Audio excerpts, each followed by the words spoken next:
This is a new special deep dive of the podcast AI Unraveled, created and produced by Etienne Moomin, a senior engineer and a passionate soccer dad from Canada.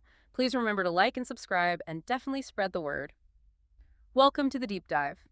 This is where we take really complex information, we try to distill it down, and hopefully uncover some surprising nuggets of knowledge all tailored for you.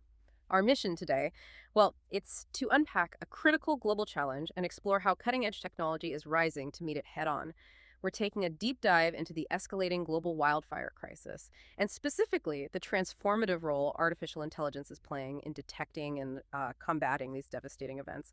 We'll explore the shocking scale of the problem, trace the evolution of how we detect fires, analyze the current AI arsenal, what tools are actually out there.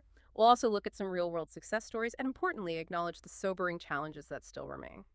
So, okay, let's unpack this pressing issue. The global landscape, it feels like it's increasingly defined by fire. It's really no longer just a seasonal problem, is it? It feels more like a persistent worldwide crisis, fueled by, well, climate change, obviously, but also evolving land use and that growing interface between wild lands and, where people live. You're absolutely right. In the statistics, they paint a really stark picture of this escalating crisis. It's quite grim, actually. In the U.S., for instance, the number of acres burned has just risen dramatically. If you look back, say, from 1983 to the early 2000s, we averaged maybe 2 to 4 million acres a year. But since 2015, we're routinely seeing over 8 million acres burned annually, sometimes peaks over 10 million. In 2024 alone, it was over 9.3 million acres. That's a 40% increase in just a decade. And get this, a fourfold rise compared to only 40 years ago. Wow, 4 times. That's staggering. It is. And what these numbers really reveal is a fundamental shift. We're not just dealing with more fires. We're increasingly dealing with mega fires. Think about this. In 2024, just 39 fires, these are the really big ones, over 40,000 acres each. They were responsible for 56% of the total acreage burned nationwide. Half the damage from just a handful of fires. Exactly. Consider the 2024 Park Fire in California. It just exploded, 350,000 acres in 3 days. The key takeaway here, really, is that it's the fires escaping that initial containment, that initial attack, that drive these catastrophic outcomes. They turn small ignitions into national disasters. And this isn't just a U.S. problem, right? You mentioned global scale. Oh, absolutely. It's global. Yeah. In 2023, the EU had its fourth largest burnt area on record. That's about 500,000 hectares. That included Greece's 96,000-hectare blaze, the largest single wildfire ever recorded in the EU. Globally, the estimate is around 3.9 million square kilometers burned between March 2023 and February 2024. And we're seeing fires now in places you wouldn't expect, like the Amazon, even the Arctic. Plus, the fire seasons themselves are just expanding. In California, for example, major fires now burn well into December. That used to be considered safely outside the peak risk period. December, that's wild. Yeah, and the outlook, according to the UN Environment Program, or UNP, it's pretty grim. They project extreme fires to increase by 14% by 2030. Then 30% by 2050, and a staggering 50% by 2100. This basically transforms wildfires into a permanent global feature. It fundamentally reshapes how we design cities, manage land, even how we breathe. And the ripple effects. Yeah. They go way beyond the flames, hitting us hard in the wallet, too. The financial fallout must be just staggering. Absolutely staggering. And it's not just the immediate damage, it's the cascading effects. Yeah. Just look at the U.S. federal suppression costs fighting the fires. That reached $4.8 billion in 2024. That's a 250% increase in a single decade. 250%. Yeah. But that's honestly just a fraction of the real cost. Yeah. The total economic losses, property destruction, business interruption, healthcare, ecosystem damage, they're orders of magnitude larger. Projections for the 2025 Southern California fires alone exceed $250 billion. $250 billion. For one event, potentially. Remember the 2018 Camp Fire? $12.5 billion in insured losses? The 2023 Maui wildfire added another $4.4 billion. Some comprehensive estimates put the total annual cost of wildfires in the U.S. somewhere between $394 billion and $893 billion every year. That's almost $1 trillion at the high end. It's a huge drag on the economy. These costs essentially turn a natural disaster into an enduring burden on local and national economies for years after the flames are out. And the human cost. That's immeasurable, too. Equally profound, absolutely. Beyond the direct deaths, like the tragic 97 lives lost in Lahaina, Hawaii, there's the severe public health crisis from wildfire smoke. That fine particulate matter, PM 2.5, it can travel thousands of miles. You probably remember the Canadian smoke blanketing the U.S. East Coast in 2023. Oh, yeah, it was terrible here. Exactly. And that kind of pollution is linked to an estimated 340,000 premature deaths globally each year. So every dollar we save through better, faster detection isn't just cost avoidance. It's really an investment in community health, in Oh, resilience. wow. And here's what's crucial to understand from a technology perspective. The real market driver for advanced tech like AI isn't just that fires exist. It's the failure to control them quickly. Those mega fires show us that the critical window for effective action is minutes, not hours or days. Right, that initial attack phase. Precisely. It's in that narrow time frame that a small, manageable ignition becomes an unstoppable monster. So AI's value proposition is delivering precise, verified, actionable intelligence fast enough to keep fires small and therefore keep those costs contained. It makes you wonder, given this growing crisis, how on earth did we manage before AI? Let's trace that journey, from human eyes to digital sentinel, starting with, well, the classic fire lookout tower. Ah, yes, the romantic but flawed bastion, as some call it. For a large part of the 20th century, these lookout towers were the primary method. There were over 8,000 at their peak across 49 states. Lookouts used binoculars and a special tool called an Osborne firefinder to spot smoke and estimate its location. Sounds quite low-tech now. It was, and it had significant limitations. First, you needed a clear line of sight that's easily obscured by terrain, bad weather, even smoke from other fires. It was totally reactive, obviously, relying on constant human vigilance. Someone had to be watching all the time. And crucially, there were critical delays. Spotting smoke was just the first step. Then the lookout had to use that firefinder, estimate the location, assess the threat, then relay it all by radio or maybe telephone. Time ticking away with every step. Exactly. That time lag is simply unacceptable for today's faster-moving fires. Plus, it just wasn't scalable, which is why there are only a few hundred active towers left today. Okay, so towers faded out. Then we moved towards the first wave of automation. What did that look like? Right. In the 1990s, we saw early attempts using ground-based cameras and sensor networks, an improvement maybe over purely manual methods. But they inherited many of the same flaws and, frankly, introduced some new ones. Such as? Well, for one, they were incredibly expensive to deploy and maintain. You need infrastructure, power, data links in remote areas. Like the lookouts, cameras had limited viewpoints. They couldn't see behind hills or through dense forest, and they were pretty useless at night. But maybe the biggest issue was the high rate of false positives. These early systems really struggled to tell wildfire smoke apart from, fog, dust, even industrial steam. The cry wolf problem. Exactly. It erodes credibility. If the system is always wrong, people stop trusting it, and you waste resources chasing ghosts. And importantly, this first wave of tech was purely reactive. It told you maybe there was smoke, but offered no predictive capabilities, no detailed metrics on the fire's size, intensity, or where it was heading. So still a big gap in getting useful information quickly. A huge gap. And this brings us to, really, the core failure of all these legacy systems, both human and early automated ones. It was the unacceptable delay between that initial detection and getting actionable intelligence to the people who needed it. Spotting smoke or getting an alarm ping is just the start. All the steps after that verification, pinpointing the location, assessing the situation, communicating it, they all took precious time. Modern AI systems are fundamentally engineered to solve this problem. They fuse detection, verification, localization, and context into a workflow that's almost instantaneous. Okay, so let's dive into that core. How is AI actually revolutionizing detection now? What are the main technologies we're seeing? Broadly speaking, there are three main approaches using AI for wildfire detection today, each with its own unique strengths and weaknesses. Okay, let's hear them. First up, we have Eyes in the Sky, satellite-based AI. This uses Earth observation satellites, think NASA, NOAA, but also private companies now. They use advanced thermal sensors, mostly mid-wave and long-wave infrared, that can literally see the heat signature of a fire, often around 800 to 1200 degrees Celsius, even from orbit. Then, AI algorithms analyze that data.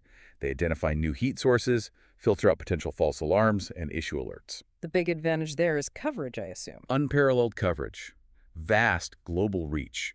Millions of acres. It's ideal for very remote regions where ground access is difficult. Systems like NOAA's NGFS, which uses geostationary satellites, can scan the entire contiguous U.S. every 5 minutes. They claim they can issue an alert in as little as 1 minute for fires as small as a quarter of an acre. That sounds pretty impressive. What are the downsides? There are critical trade-offs. Latency and revisit time are big ones. Low Earth orbit, or LEO satellites, might only pass over the same spot every few days. Even the geostationary ones, while scanning frequently, can still take up to 90 minutes for for an alert to actually process through the whole system and get out. 90 minutes? A lot can happen in that time. A huge amount. Then there's resolution. It's often quite low, especially for GEO satellites, maybe 1 kilometer pixel size or more.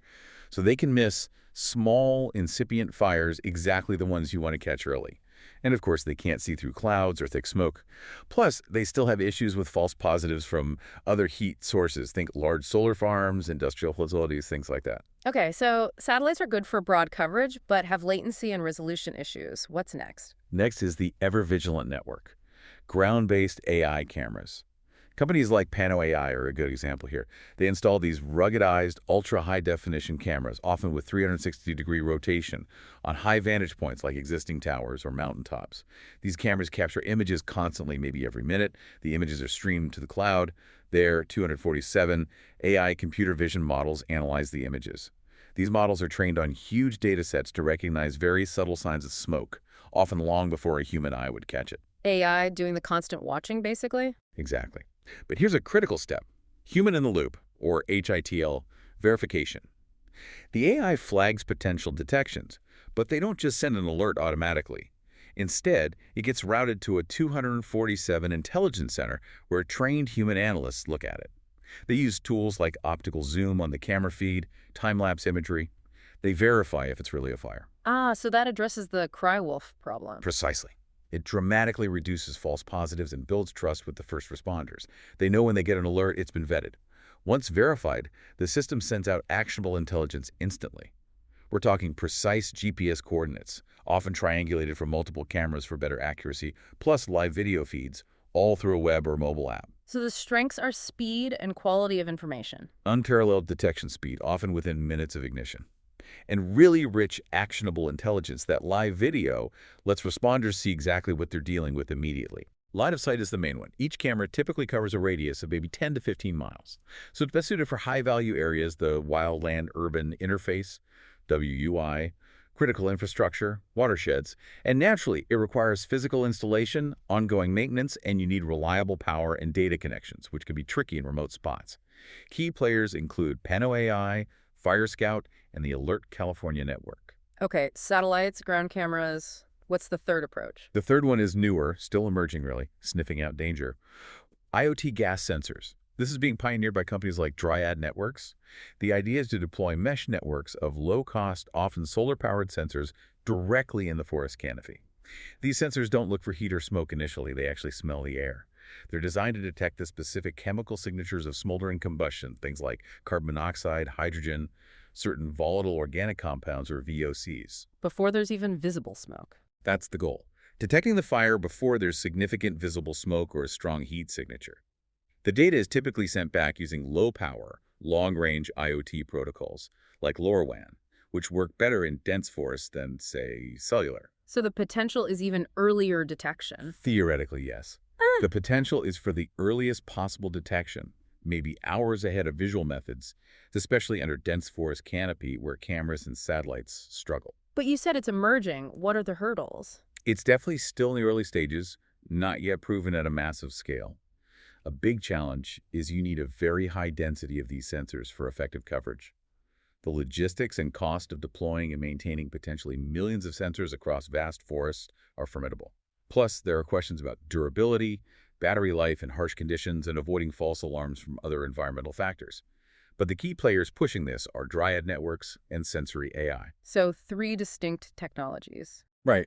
And if we connect this back to the bigger picture, it's really clear there's no single silver bullet here.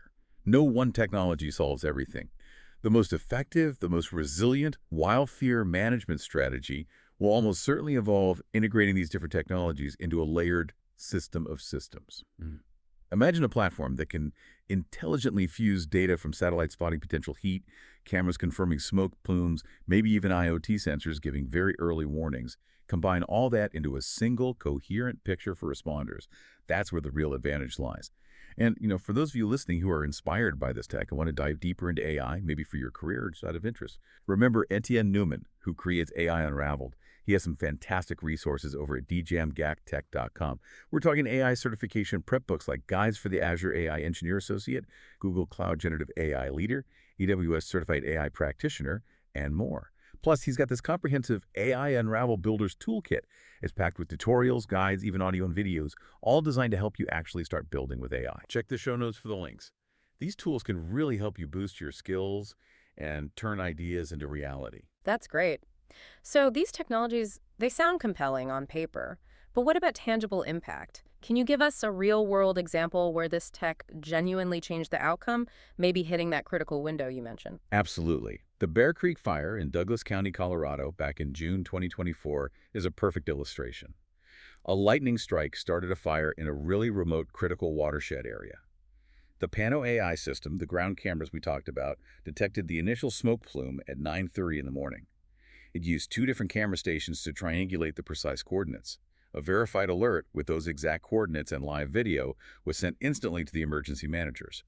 By 9:54 a.m., so just 24 minutes later, a rapid hell attack response was launched. Helicopters in the air that quickly. Yes, and crucially, they started dropping water long before the ground crews could even get there. The crews faced a tough 2.5-hour hike just to reach the site. Because of that fast detection and aerial attack, the fire was contained at just 3 acres. Officials later stated it almost certainly would have become highly destructive without that early, precise AI detection enabling the rapid response. It perfectly shows speed, precision, and actionable intelligence making the difference in that critical window. That's a powerful example. And what about the economics? How do these systems show a return on investment? Well, the economic savings can be significant. Take the Wellington fire, also in Colorado.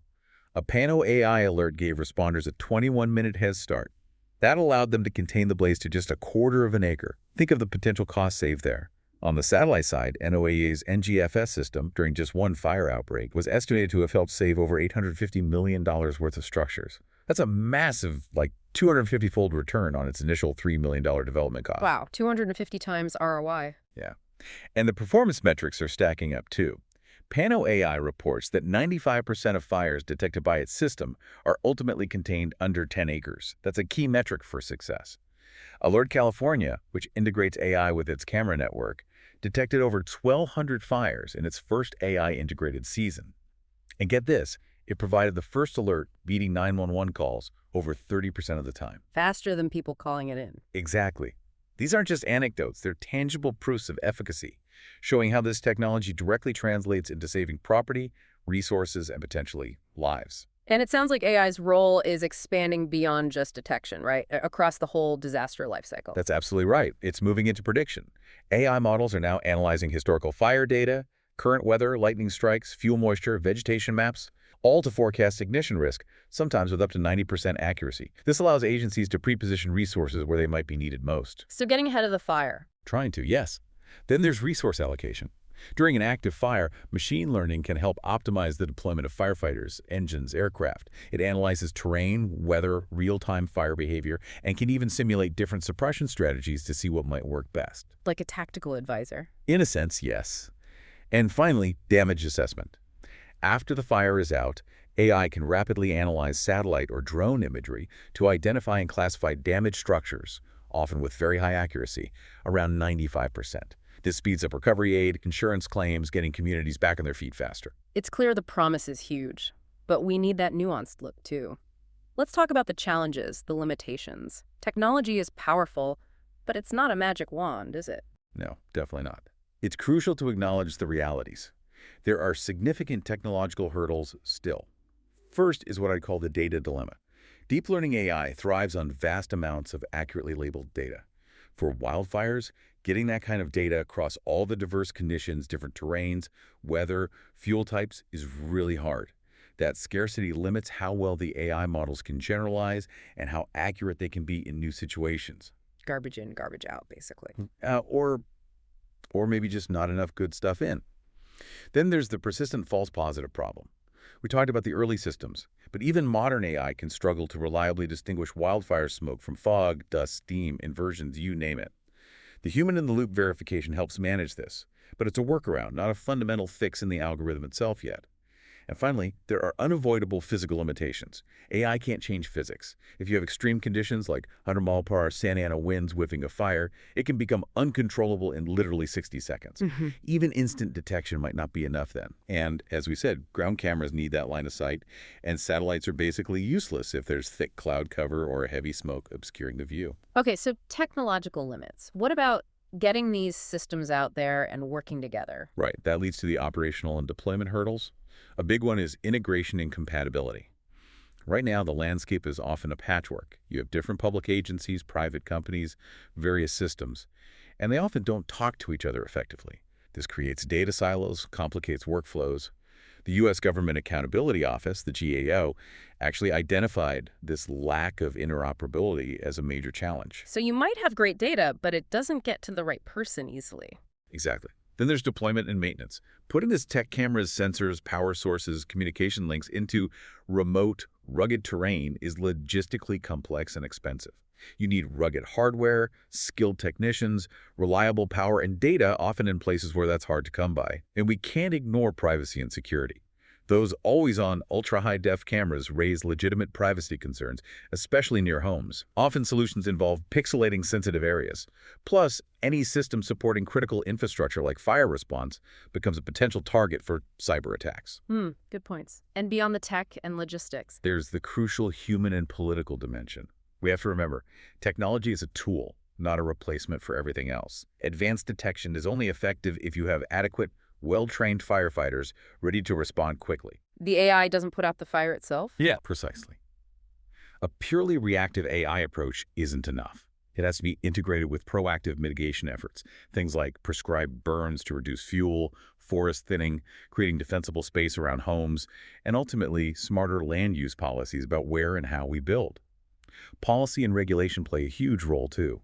The UN Environment Program explicitly calls for a radical change in government spending, shifting focus and funds from just reacting to fires towards preventing them or mitigating their risk.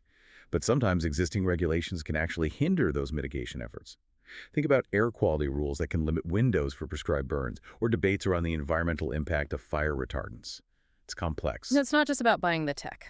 Not at all. And this raises, I think, an important question, maybe a second-order risk we need to watch. The danger of over-reliance on technology and potentially de-skilling our human experts. If agencies become too dependent on automated alerts, maybe funding for traditional reconnaissance, lookout training, or ground patrols could get cut. Responsible implementation really requires a belt and suspenders approach. AI should be a powerful layer within a resilient, multifaceted strategy that still values and heavily invests in human expertise and boots-on-the-ground capability. That's a really critical point. So this deep dive, it's shown us the immense power AI can bring to the wildfire crisis: faster detection, better prediction, quicker assessment, but also the absolute necessity of that human element and the complex challenges still ahead. Absolutely. The path forward really demands a strategic, integrated approach from everyone involved. We need investors who prioritize solutions that deliver truly actionable intelligence and leverage those network effects we talked about, systems working together. We need policymakers to foster strong public-private partnerships, and critically, to start shifting that funding balance more towards prevention and mitigation, not just suppression. And for the end users, the fire agencies themselves, they need to evaluate solutions based not just on flashy features, but on how well they integrate into existing workflows and the long-term reliability of the vendor. And looking ahead, say towards 2030, what does the future of fire tech look like? Even more integrated? I think so, yes. We can envision integrated command centers using things like digital twins, virtual replicas of the fire environment. In these centers, AI could synthesize data from all sources: satellites, cameras, drones, sensors, weather feeds, run complex simulations in real time, and recommend optimal strategies for resource allocation, maybe even help plan evacuation routes dynamically. Wow, like a real-time fire strategist. Potentially. We'll also likely see more AI processing happening on the edge, meaning directly on the satellites or the cameras themselves, rather than sending all raw data to the cloud. This could make alerts even faster. And ultimately, the hope is that AI-driven prevention becomes much more sophisticated, allowing for highly targeted, data-driven mitigation efforts, clearing specific high-risk fuels, maybe long before a fire season even begins. So maybe a final provocative thought for you, for everyone listening, to consider. AI won't magically eliminate wildfires. They're a natural part of many ecosystems, and climate change is amplifying them. But AI will fundamentally transform our ability to live with and manage fire more intelligently. By providing that crucial foresight, speed, and intelligence, AI offers a powerful set of tools to mitigate the worst impacts of our burning world and hopefully build a more resilient future. A powerful thought indeed. Thank you so much for sharing your expertise on this deep dive. We hope you listening found this exploration as fascinating and, frankly, as important as we did. Until next time.